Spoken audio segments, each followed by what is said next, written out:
بسم اللہ الرحمن الرحیم الحمدللہ۔ آج ہماری تلاوت کا آغاز چھٹے پارے سے لا یحب اللہ الجہر بالسوء، اللہ کی طرف سے تلقین ہے کہ برائی کے تذکرے نہ کرو، ہاں مظلوم ہو وہ ظالم کے ظلم کا تذکرہ کرے، یہ انصاف ہے اور اسلام اسے یہ حق دیتا ہے، لیکن اخلاق اعلیٰ اسلام کے یہ ہیں کہ معاف کر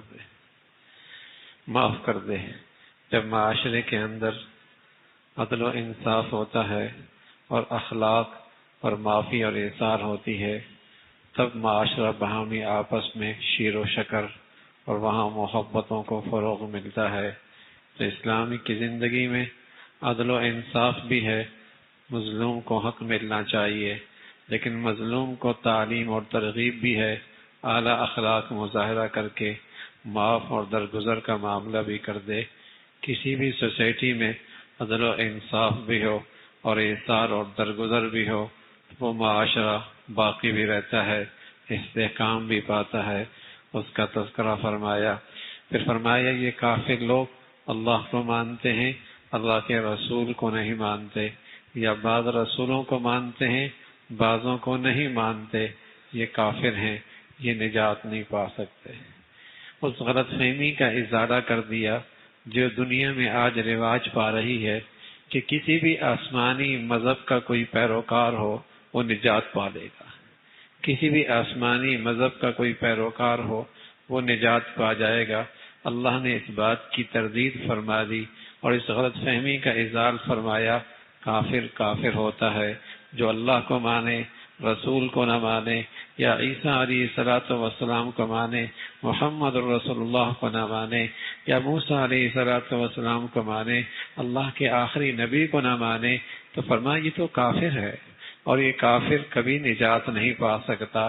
نجات کے لیے یہ ضروری ہے کہ وہ ایمان والا ہو، اللہ کی توحید پہ بھی ایمان رکھتا ہو، سارے رسولوں پہ بھی ایمان رکھتا ہو، اور خصوصاً خاتم النبیین، امام الانبیاء، سید البشر محمد الرسول اللہ کو آخری نبی اور رسول مانتا ہو، وہ ایمان والا ہے۔ نجات اللہ نے صرف اسی میں رکھی ہے، اس کا تذکرہ فرمایا۔ پھر آپ علیہ الصلوۃ والسلام کے پاس یہودی آتے اور طرح طرح کے فضول سوال کرتے، تو بتایا کہ اس قوم کا مزاج ہے اللہ کے پیاروں کو ستانا اور پریشان کرنا۔ ان کے آباء و اجداد نے بھی اسی قسم کے سوال کیے موسیٰ علیہ الصلوۃ والسلام سے۔ مانیں گے تب جب اللہ کو اپنی نظر سے دیکھ لیں گے۔ اس قسم کے بیہودہ سوال، اور پھر انہوں نے حدیث علیہ الصلوۃ والسلام کو شہید کرنے کی سازش کی، اور انہوں نے یہ سمجھا کہ ہم نے عیسیٰ علیہ الصلوۃ والسلام کو قتل کر دیا۔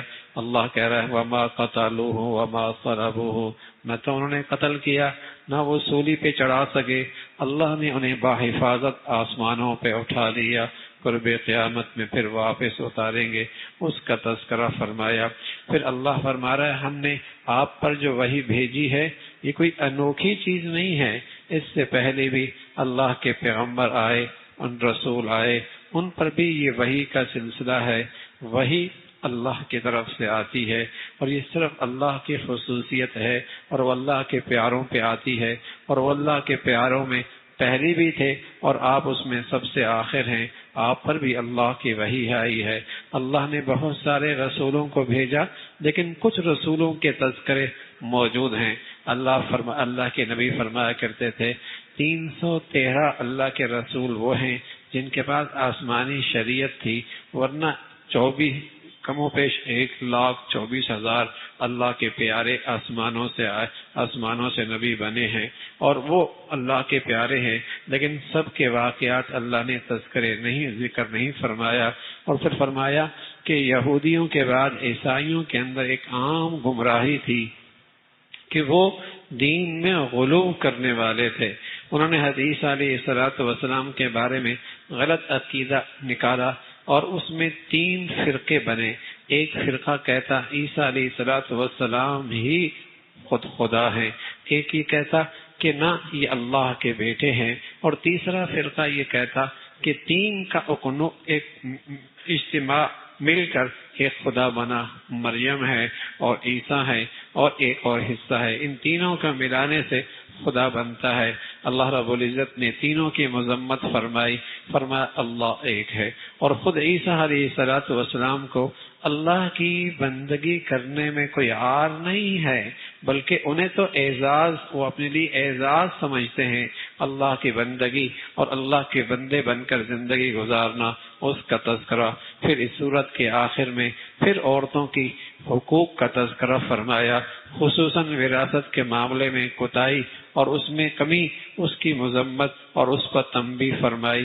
پھر سورہ مائدہ ہے، مائدہ کہتے ہیں دسترخوان، چونکہ اس پہ ایک دسترخوان کا تذکرہ اور قصہ ہے، اسی نسبت سے اس پوری سورت کا نام مائدہ ہے کہ ابتدا میں اہل ایمان کو تلقین فرمائی، جو بھی تم عہد کرو، عقد کرو، اس عقد کو، عہد کو پورا کرو، چاہے وہ عہد تمہارا اور اللہ کے درمیان ہو، اور چاہے وہ عہد اور عقد تمہارے اور مخلوق کے درمیان میں ہو، اور اس عہد کو پورا کرو۔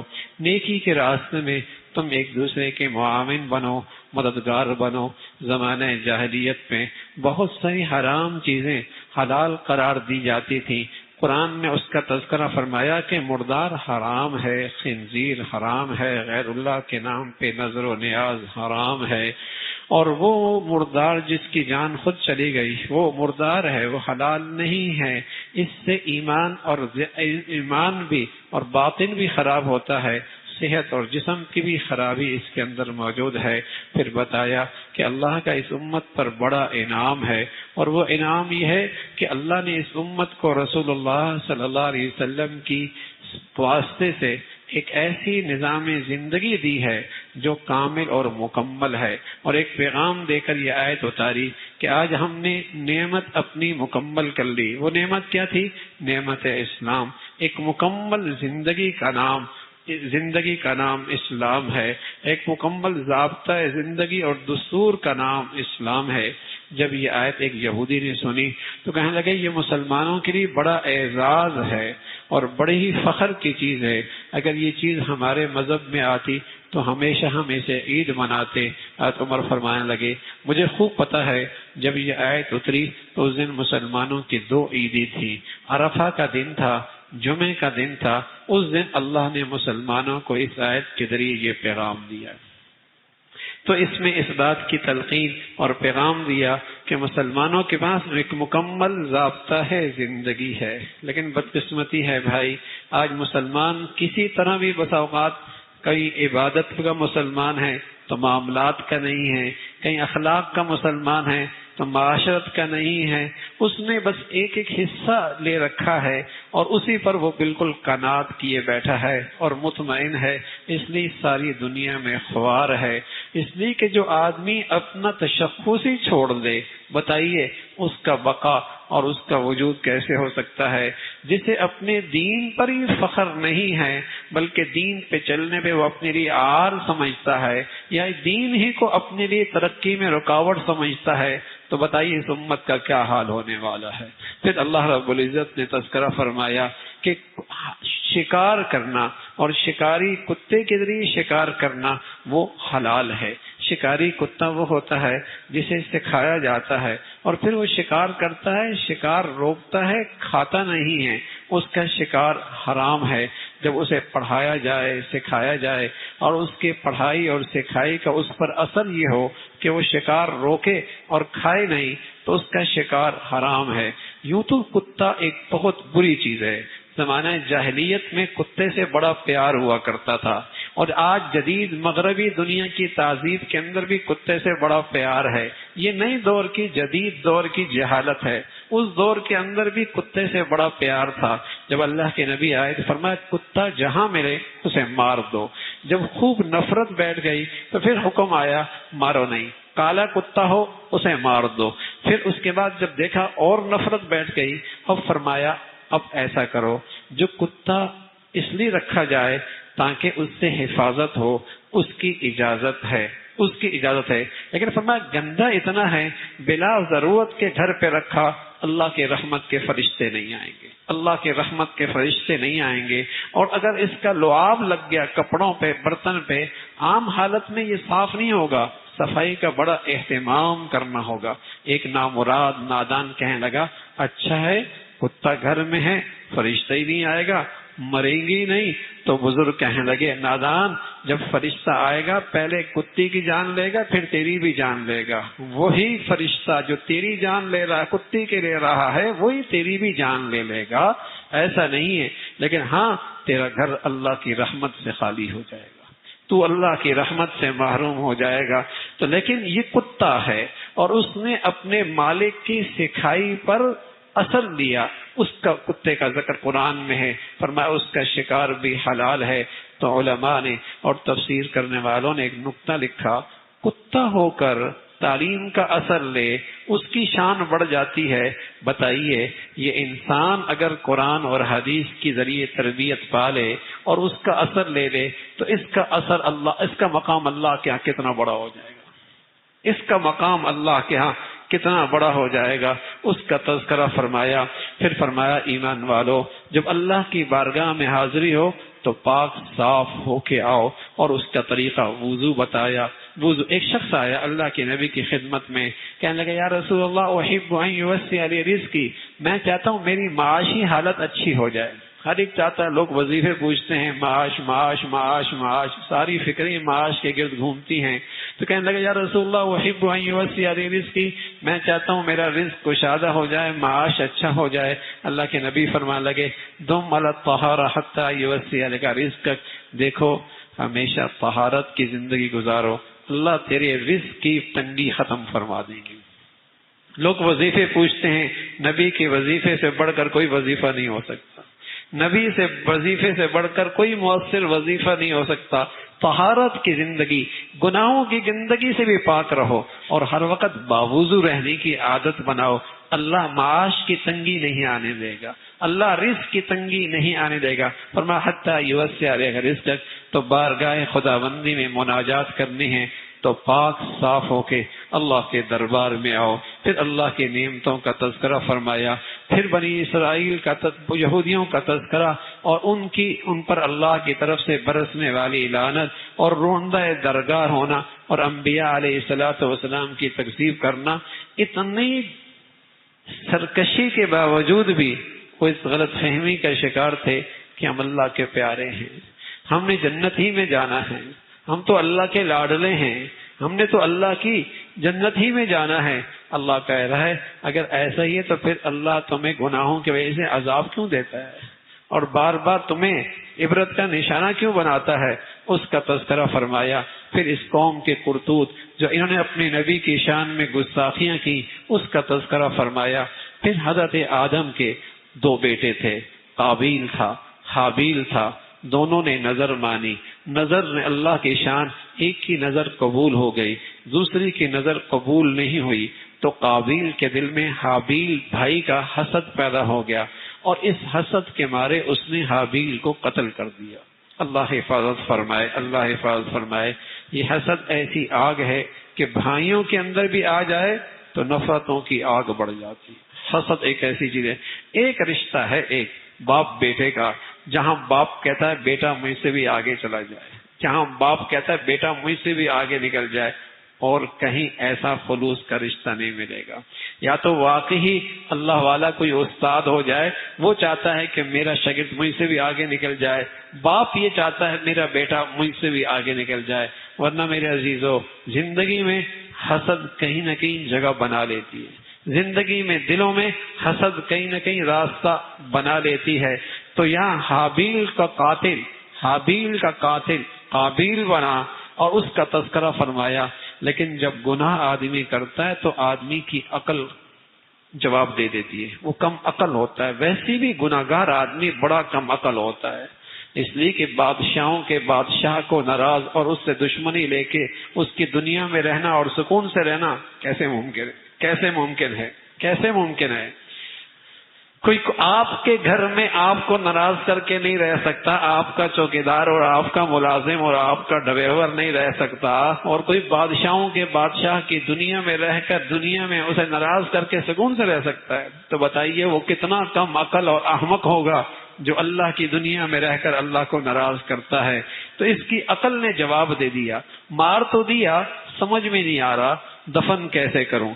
اللہ نے کوا بھیجا، کوے نے اپنے کوے مردار کو اٹھایا اور اس کا گڑھا کھودا، اس میں گڑھے میں ڈال کر اسے کھینچ کر ڈال کر اوپر مٹی ڈال دی۔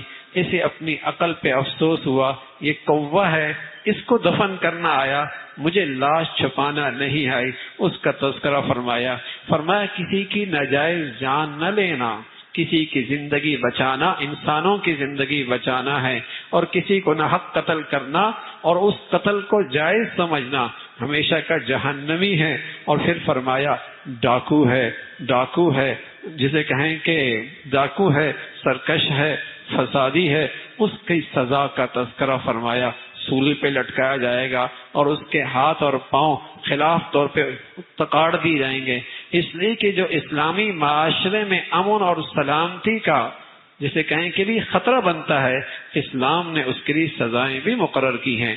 چوری کرنے والا مرد، چوری کرنے والی عورت، فقطعوا ایدیہما، اس کے ہاتھ کاٹے جائیں گے۔ لیکن آج زمین ان اسلامی سزاؤں سے کیا خالی ہو چکی ہے کہ کسی کی جان، مال، عزت، آبرو محفوظ نہ رہی۔ آج دنیا کی زمین اسلام کی ان قوانین سے کیا خالی ہوئی ہے؟ تمام تر ترقی کے باوجود، جرائم روکنے کے تمام جدید آلات کے باوجود، دنیا آج جرائم سے بھر چکی ہے۔ دنیا آج جرائم سے بھر چکی ہے۔ ذرا اپنے پڑوس کبھی نظر کیا کرو، جہاں دنیا جدید وسائل تو نہیں رکھتی لیکن اللہ انہیں جزائے خیر دے، کچھ اسلامی قوانین کیا نافذ کر دی انہوں نے، سبحان اللہ، ان کی زمین ہر قسم کے جرائم سے پاک ہو گئی ہے۔ جہاں ہر گھر میں اسلحہ بھی تھا اور بھوک بھی موجود تھی اور بہادری اور لڑنا بھی آتا تھا، لیکن اللہ کے قوانین کی برکت ہے کہ وہاں قتل و غارت بھی ختم ہو گئی اور وہاں ڈاکہ اور چوری بھی ختم ہو گئی۔ یہ اسلام کے قوانین کی برکتیں ہیں۔ والسارق والسارقۃ فاقطعوا ایدیہما جزاء بما کسبا نکالا من اللہ، اس کا تذکرہ فرمایا۔ پھر فرمایا یہ یہودی جب اللہ کی نافرمانی کرتے ہیں اور عیسائی اللہ کو ناراض کرتے ہیں، اس دنیا میں اللہ انہیں سزا دیتا ہے نافرمانی کی، ان کے دل آپس میں نفرتوں کا شکار ہو جاتے ہیں۔ یہ اس دنیا میں گناہ کی ایک سزا ہوتی، کوئی گھر نہیں ملے گا جس گھر کی چار دیواری میں اللہ کی نافرمانی ہوگی، یقین جانیے اس گھر سے محبتیں اٹھ جائیں گی۔ اور یہ ہمیں ایسا یقین ہے جیسے سورج نکلنے کے بعد دن کا آنا یقینی ہے، اس لیے کہ گناہ کی یہ سزا اللہ نے قرآن میں بتائی ہے۔ جن گھروں میں اللہ کی نافرمانی ہوتی ہے وہاں دل نفرتوں سے بھر جاتے ہیں، وہاں محبتیں روٹ جاتی ہیں، وہاں گھروں سے محبتوں کی مٹھاس ختم ہو جاتی ہے۔ یہ اس دنیا میں گناہوں کی سزا اللہ نے پہلی قوموں کو بھی دی ہے، اس کا تذکرہ فرمایا۔ پھر اللہ نے اہل ایمان کو بتایا کہ نفس جان کے بدلے میں جان ہے اور اذن کان کے بدلے میں جان ہے، جس عضو کو کاٹا اس کے بدلے میں اسے کاٹا جائے گا، اس کا تذکرہ فرمایا۔ پھر انبیاء علیہ الصلوۃ والسلام کا تورات اور انجیل اور ان کتابوں کا تذکرہ فرمایا، اور پھر بتایا کہ جو ان کی اطاعت جب تک وہ آسمانی کتابوں پہ عمل کر رہے تھے اللہ کی مدد بھی تھی، اللہ کی مہربانی بھی تھی۔ پھر اللہ نے اہل ایمان سے کہا ایمان والو یہود و نصارہ سے دلی دوستی نہ رکھنا، وہ آپس میں ایک دوسرے کے ساتھ اکٹھے ہیں تمہاری دشمنی میں وہ تمہاری دشمنی میں وہ آپس میں اکٹھے ہیں، لیکن اگر تم نے ان سے دوستی لگائی تو کل قیامت میں تم انہی میں سے اٹھائے جاؤ گے۔ حدیث میں رسول اللہ صلی اللہ علیہ وسلم فرمایا کرتے تھے من احب قوما، جس نے کسی قوم سے محبت کی تو کل قیامت میں اللہ انہیں اسی سے اٹھایا جائے گا، انہی کے ساتھ اللہ میاں اٹھائیں گے۔ پھر فرمایا جب تم کفار سے دوستیاں کرو گے اس کا نتیجہ کیا ہوگا؟ تمہارے معاشرے میں ارتداد شروع ہو جائے گا، تمہارے بچے اور بچیاں جو کافروں سے دوستیاں اور یاری لگائیں گے، ایک وقت آئے گا تمہارے بچے ہندوؤں سے شادی کرنے لگ جائیں گے اور تمہاری اولادیں عیسائیوں سے شادی کرنے لگ جائیں گے اور تمہاری اولادیں سکھوں سے شادی کرنے لگ جائیں گی۔ وہ کہیں گے اسلام کوئی چیز نہیں، مذہب انسانیت ہونی چاہیے بس۔ پھر وہ یہ کیا کہیں گے؟ اسلام مذہب کوئی چیز نہیں، انسانیت ہونی چاہیے۔ یہ کفر سے دوستی کا نتیجہ ہے کہ مسلمان معاشرے میں ارتداد پیدا ہو جائے گا۔ فرمایا پھر اس ارتداد، اس سے اللہ کی سلطنت میں کوئی فرق نہیں پڑے گا اور اللہ کی عزت اور شان میں کوئی فرق نہیں آئے گا۔ اللہ اور ایسے لوگوں کو اٹھائے گا اور پیدا کرے گا جو اللہ سے محبت کریں گے اللہ ان سے محبت کریں گے، اور وہ مسلمانوں کے لیے نرم دل رکھتے ہوں گے اور کفار کے لیے وہ سخت دل رکھتے ہوں گے، اور وہ اللہ کے دین کی سربلندی کے لیے جان کی بازی بھی لگا دیں گے اور کسی کی ملامت کی پرواہ بھی نہیں کریں گے۔ اور یہ وہ لوگ ہیں جو اللہ اور اللہ اور کے رسول سے محبت کرنے والے ہیں، یہ اللہ کی جماعت ہے، اللہ انہیں غالب کریں گے، اس کا تذکرہ فرمایا۔ پھر اللہ رب العزت نے ایمان والوں کو تلقین فرمائی، جو تمہارے دین کا مذاق اڑائیں تم ان سے دوستی لگاؤ، جو تمہارے دین کا مذاق اڑائیں، جو تمہارے شاعر اسلام کا مذاق اڑائیں تم ان سے دلی دوستیاں رکھو، یہ تو غیرت کی بھی خلاف ہے، اس کا تذکرہ فرمایا۔ پھر اللہ رب العزت نے فرمایا کہ جو بھی ایمان کی زندگی اعمال صالحہ کی زندگی لے کے آئے گا اللہ رب العزت اسے کامیاب فرمائیں گے۔ عیسائیوں کا یہ عقیدہ کہ عیسیٰ علیہ السلام اللہ کے بیٹے ہیں، فرمانا عیسیٰ علیہ السلام تو خود کہہ رہے کہ اللہ کی بندگی کرو، وہ میرا بھی رب ہے، وہ تمہارا بھی رب ہے، اس کا تذکرہ فرمایا۔ پھر منافقین کا تذکرہ جو جہنم کے سب سے نچلے درجے میں ہوں گے، اور وہ اللہ کی اور بنی اسرائیل پر اللہ کی لعنت ہوئی، اور لعنت اس لیے ہوئی کہ وہ برائیاں کرتے تھے اور برائیاں دیکھتے تھے، نہ برائیوں سے باز آتے تھے، نہ برائیاں روکتے تھے، تو اس پر ان پر اللہ کی لعنت ہوئی، اس کا تذکرہ فرمایا۔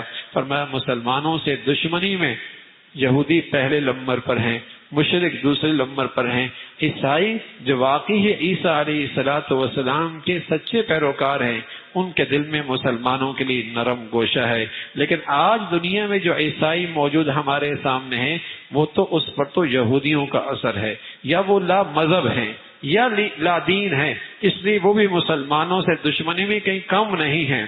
لیکن جو سچے عیسائی تھے، عیسیٰ علیہ السلام کے پیروکار تھے، ان کے دلوں میں مسلمانوں کے لیے نرم گوشہ تھا۔ ایک وفد حضور علیہ السلام کی خدمت میں آیا اور اس نے قرآن سنا، اس کی آنکھوں سے آنسو جاری ہو گئے، اس کا تذکرہ قرآن میں فرمایا۔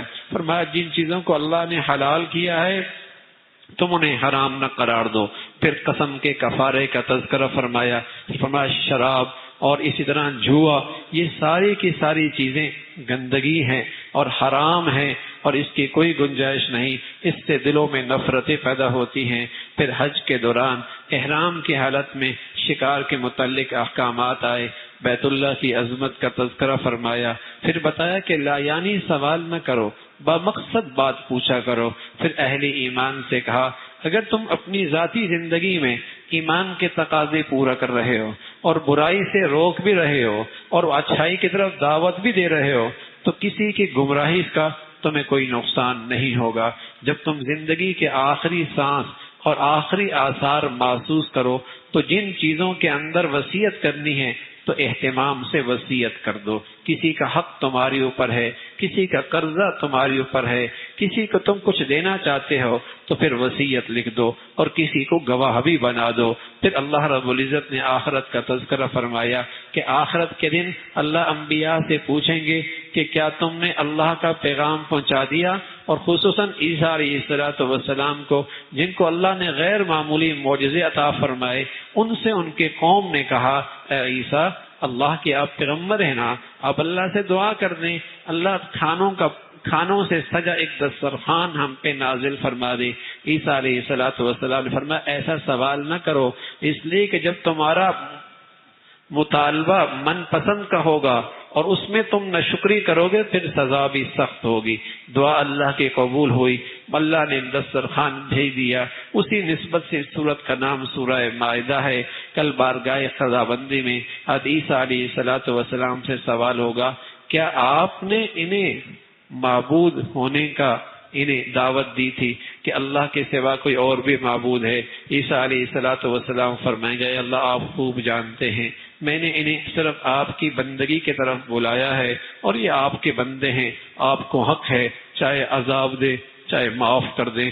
اللہ نے ایک ضابطہ بتایا کہ آج کے دن صرف انہیں کامیابی ملے گی اور آج میں ان سے راضی ہوں گا، اور جنت کے بالا خانوں کے وہ مستحق ہوں گے جن کی زندگی سچائی پہ گزری، جن کا کردار سچائی پہ رہا، جن کی گفتار بھی سچائی کی رہی، آج صرف سچائی کام آئے گی اور اس کے بدلے میں اللہ کی طرف سے انہیں اللہ کی رضا اور جنت کی شکل میں بالا خانے نصیب ہوں گے۔ اللہ رب العزت سچائی کی زندگی، ایمان کی زندگی نصیب فرما دے، جینا مرنا اپنی رضا والا نصیب فرمائے۔ وآخر دعوانا ان الحمد للہ رب العالمین۔